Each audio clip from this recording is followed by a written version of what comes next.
Hello everyone. So we are discussing the back exercise questions of the chapter Chemical Bonding and Molecular Structure, and today we will discuss question number 5.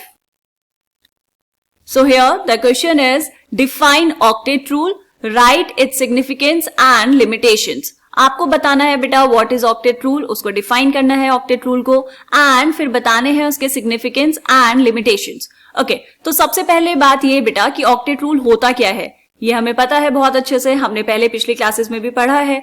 Octet rule क्या कहता है बेटा कि जो atoms हैं वो stable होते हैं बाय गेनिंग, या तो वो इलेक्ट्रॉन गेन करेंगे या फिर क्या करेंगे बेटा इलेक्ट्रॉन लूज करेंगे, या फिर वो क्या कर सकते हैं, वो कर सकते हैं sharing of electron by gaining, losing और शेयरिंग ऑफ इलेक्ट्रॉन्स. क्यों करते हैं बेटा ऐसा इसलिए ताकि उनके वैलेंस शेल में कितने इलेक्ट्रॉन्स आ जाए बेटा 8 इलेक्ट्रॉन्स. ठीक है, 8 इलेक्ट्रॉन्स ही क्यों? क्योंकि जब उनमें 8 इलेक्ट्रॉन्स हो जाएंगे बेटा तो वो बिहेव करेंगे या फिर हम कहेंगे वो अटेन कर लेंगे stable electronic configuration.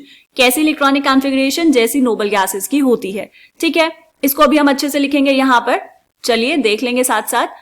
The octet rule states that atoms tend to form bonds in such a way that they have 8 electrons in their valence shell, achieving a stable electronic configuration similar to that of noble gases. क्या करते हैं बेटा octet rule बताता है कि जो atoms हैं वो बॉन्ड्स बनाएंगे in such a way that they have 8 electrons in their valence shell, और उससे क्या होगा, उससे वो अचीव करेंगे स्टेबल इलेक्ट्रॉनिक कॉन्फ़िगरेशन जैसी नोबल गैसेस की होती है वैसी ही. ठीक है, उसके बाद इसकी बात करनी है सिग्निफिकेंस की. तो सिग्निफिकेंस क्या है बेटा? It helps to explain why different atoms combine with each other to form ionic और कोवेलेंट कंपाउंड्स. इसी से हमें पता चलता है बेटा कि जो डिफरेंट एटम्स हैं वो कंबाइन करेंगे. कैसे करेंगे? या तो आयनिक बॉन्ड्स बनाएंगे, अगर इलेक्ट्रॉन गेन या फिर लूज होगा तो आयनिक बॉन्ड बनेगा, और अगर शेयरिंग होगी इलेक्ट्रॉन्स की तो वहां पर कोवेलेंट बॉन्ड्स बनेंगे, और या फिर हम कहेंगे कोवेलेंट कंपाउंड्स बनेंगे. ठीक है बेटा, उसके बाद बात आती है लिमिटेशंस की. लिमिटेशंस को हम वन बाय वन करके डिस्कस करेंगे बेटा. फर्स्ट लिमिटेशन क्या है? Incomplete octet of central atom. देखो, क्या सारे कंपाउंड्स में ऑक्टेट रूल सेटिस्फाई होता है? क्या सारे ही कंपाउंड्स जो बनते हैं बेटा उन सब में सेंट्रल एटम कौन सा हुआ? जैसे अगर हम एग्जांपल ले लें बेटा यहाँ पर LiCl. क्या एग्जांपल लिया हमने? LiCl. कैसे बनेगा? ये है आपके पास लिथियम, ये है Cl. क्लोरीन के पास 1 इलेक्ट्रॉन यहां, बाकी 6 इलेक्ट्रॉन्स यहां पर होंगे. और लिथियम के वैलेंस शेल में कितने इलेक्ट्रॉन्स है बेटा? लिथियम के वैलेंस शेल में है 1 इलेक्ट्रॉन.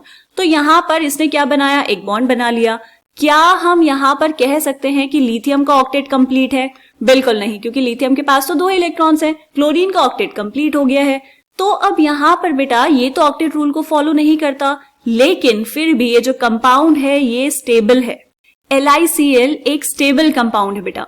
ठीक है, तो ये क्या हुआ बेटा? ये हुआ लिमिटेशन ऑफ ऑक्टेट रूल. और इसमें हमने क्या बात की? Incomplete octet of the central atom. आप इसमें एक और एग्जांपल ले सकते हैं. मान लो आपके पास है बेटा BCl3.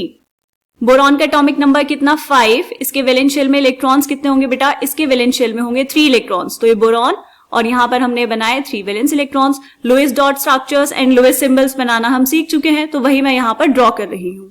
क्लोरीन के वैलेंस शेल में कितने इलेक्ट्रॉन्स होंगे बेटा? 7. एक बनाया हमने यहां पर 1 2 3 4 5 6. ऐसे ही आप तीनों क्लोरीन एटम्स बना लेंगे. ये बना लिया आपने. अब यहां पर 3 बॉन्ड्स बने होंगे बेटा. बोरॉन और क्लोरीन का एक बॉन्ड, यहां पर ये दूसरा बॉन्ड, और यहां पर ये तीसरा बॉन्ड. बोरॉन ने टोटल 3 बॉन्ड्स बनाए हैं, तो इसमें टोटल इलेक्ट्रॉन्स कितने हुए? 6. ऑक्टेट तो कंप्लीट नहीं है, लेकिन ये भी एक स्टेबल कंपाउंड है. ठीक है बेटा, तो पहली लिमिटेशन क्या हो गई आपके पास? Incomplete octet of central atom. This is number 1. Second क्या है बेटा? Odd electron molecules. Odd electron molecules में क्या डिस्कस करने वाले हैं हम? ऐसे कंपाउंड्स जिनमें ऑड नंबर ऑफ इलेक्ट्रॉन्स आपके पास होंगे. जैसे एग्जांपल के लिए अगर हम ले ले बेटा NO. ये क्या है? Nitric oxide. कैसा होगा इसका structure? This is nitrogen, this is oxygen. Oxygen के वैलेंस शेल में कितने इलेक्ट्रॉन्स बेटा? 6 इलेक्ट्रॉन्स. 1 2 3 4 5 6. नाइट्रोजन के वैलेंस शेल में कितने इलेक्ट्रॉन्स होते हैं? 5. 1 2 3 4 एंड दिस इज 5. अब यहां पर क्या होगा बेटा? ऑक्सीजन को अपना ऑक्टेट कंप्लीट करना है, तो यहां पर बन जाएंगे 2 बॉन्ड्स, डबल बॉन्ड बन गए. नाइट्रोजन को अगर आप ध्यान से देखेंगे तो उसके पास है 3 इलेक्ट्रॉन्स. ठीक है, यहां पर क्या नाइट्रोजन का ऑक्टेट कंप्लीट है बेटा? नहीं. नाइट्रोजन के पास कितने इलेक्ट्रॉन्स हुए टोटल? 3 जो उसके पास बचे हैं, एंड 4 इलेक्ट्रॉन्स जो शेयर होके आए हैं, तो टोटल कितने हुए 7 इलेक्ट्रॉन्स। यहां पर NO ऑक्टेट रूल को सेटिस्फाई नहीं करता, लेकिन स्टिल ये स्टेबल कंपाउंड है बेटा। ठीक है, इसका एक और एग्जाम्पल क्या हो सकता है आपके पास, NO2। NO2 जो कंपाउंड है उसमें भी नाइट्रोजन के पास प्रेजेंट होगा 1 इलेक्ट्रॉन। NO2 का स्ट्रक्चर कैसे बनाएंगे बेटा, ये आपने यहां पर बनाया नाइट्रोजन, एक ऑक्सीजन यहां पर और एक ऑक्सीजन यहां पर। ऑक्सीजन के वैलेंस शेल में कितने इलेक्ट्रॉन, 6 इलेक्ट्रॉन्स, 1 2 3 4 5 6 यहां पर बीच में, तो ये आपने बनाया 5 6। नाइट्रोजन के वैलेंस शेल में कितने इलेक्ट्रॉन्स बेटा, 5 इलेक्ट्रॉन्स, तो ये 1 2 3 4 हम यहां पर बना लेते हैं और 5 हमने बनाया यहां पर। नाइट्रोजन और ऑक्सीजन के बीच में बेटा यहां पर ये बन जाएगा डबल बॉन्ड। ठीक है, नाइट्रोजन के वैलेंस शेल में कितने इलेक्ट्रॉन्स हो गए टोटल, नाइट्रोजन के वैलेंस शेल में हो गए बेटा 7 इलेक्ट्रॉन्स। ठीक है, अब यहां पर बेटा ये जो ऑक्सीजन बचा है ये भी तो बॉन्ड बनाएगा नाइट्रोजन के साथ, इसके वैलेंस शेल में कितने इलेक्ट्रॉन, 6 इलेक्ट्रॉन्स, सो 1 2 3 4 5 एंड 6। अब यहां पर ऑक्सीजन के पास इलेक्ट्रॉन्स तो आए नहीं, उसको 2 इलेक्ट्रॉन्स चाहिए, तो यहां पर बनता है बेटा coordinate covalent bond. Coordinate covalent bond का मतलब क्या हुआ, नाइट्रोजन के पास ये जो 2 इलेक्ट्रॉन्स हैं ये दोनों इलेक्ट्रॉन्स शेयर कर लेगा ऑक्सीजन के साथ। Coordinate covalent bond sharing of electron से ही बनता है, लेकिन यहां पर जो शेयरिंग होती है उसमें दोनों इलेक्ट्रॉन्स एक ही एटम के होते हैं। तो ये जो 2 इलेक्ट्रॉन्स यहां पर बने हैं बेटा, जो ये 2 इलेक्ट्रॉन्स मिलके एक बॉन्ड बनाएंगे, इसमें ये दोनों इलेक्ट्रॉन्स होंगे नाइट्रोजन के। ठीक है, कोऑर्डिनेट कोवेलेंट बॉन्ड को पहले ऐसे दिखाते थे एरो के साथ, अब हम इसको सिर्फ ऐसे बॉन्ड से दिखाते हैं, स्ट्रेट लाइन से। ऐसा क्यों बेटा, क्योंकि ये बिल्कुल बनने के बाद एग्जैक्टली वैसा ही होता है जैसा सिंपल कोवेलेंट बॉन्ड होता है। ठीक है, कोई डिफरेंस नहीं है दोनों में, सिर्फ ये डिफरेंस है कि कोवेलेंट बॉन्ड में म्यूचुअल शेयरिंग होती है एंड कोऑर्डिनेट कोवेलेंट बॉन्ड में जो शेयरिंग होगी उसमें दोनों इलेक्ट्रॉन्स एक ही एटम के होंगे। क्या बात हमें समझ आई। यहां पर ये भी क्या है बेटा, ऑड इलेक्ट्रॉन स्पीशीज, यहां पर नाइट्रोजन के पास एक सिंगल इलेक्ट्रॉन बचा है। ठीक है बेटा, 2 लिमिटेशंस हो गई हमारी। थर्ड लिमिटेशन क्या है, एक्सपैंडेड ऑक्टेट। एक्सपैंडेड ऑक्टेट का मतलब क्या हुआ, इसको हम समझेंगे एक एग्जाम्पल से। हम यहां पर बनाने वाले हैं बेटा PCl3।